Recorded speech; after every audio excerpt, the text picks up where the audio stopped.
Hello and welcome to my YouTube channel. My name is Tia, and today's video we are going to be reading from my blog, which is called Talks with Tia.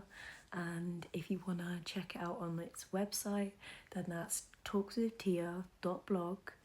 And today's blog topic is gonna be finding yourself. And I think it's a really important topic to talk about just because it was a really big part in figuring out how I could feel more confident in myself, how I could feel more myself. And yeah, I just kind of wanted to write about my experiences, give some advice, and I now want to share it on YouTube because I do love my blogs. And yeah, I just think that these blogs need to be out there more, and I just think people need to hear what I've got to say because I have had a lot of experience with being in the lowest place and just suffering with so much anxiety and depression and just loneliness and just feeling like the world is against you. So I had a kind of like self-discovery journey where I just completely kind of took everything out of my life for a bit and just focused on me. And yeah, that's what today's blog is kind of going to be about. So let's get into it, and I'm going to read you the blog. But if you like my channel, then please give it a like, subscribe.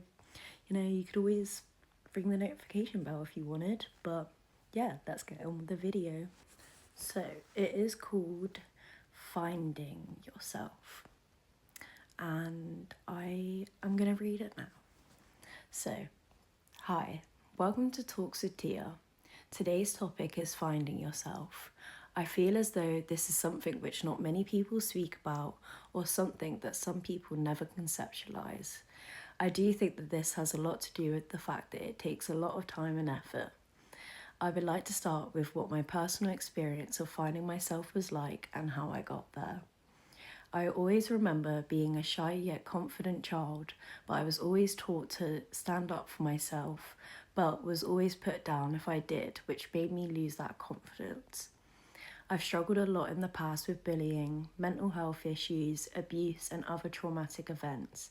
These have all built up over the years to where I became what society wanted me to be.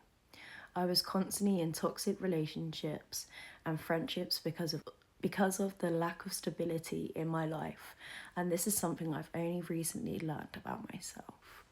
After my last serious breakup and losing my relationships with my friends and family, I realised I wasn't who I wanted to be for me anymore.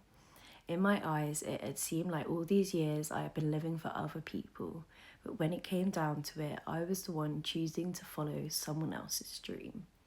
The first step that I took to finding myself was to stop living for other people. I tried to stop caring about what other people thought, how they treated me, and what they could think of me. Once taking this first step, it made me go on to the second step. This was going back to my childhood. I spent a lot of time reflecting on who I was before all the events of my teenage years, the type of things that I would do to keep myself occupied, the mindset that I had. I was quite a strong-minded kid. I believed that I was capable of all my dreams and one day would make all of them happen.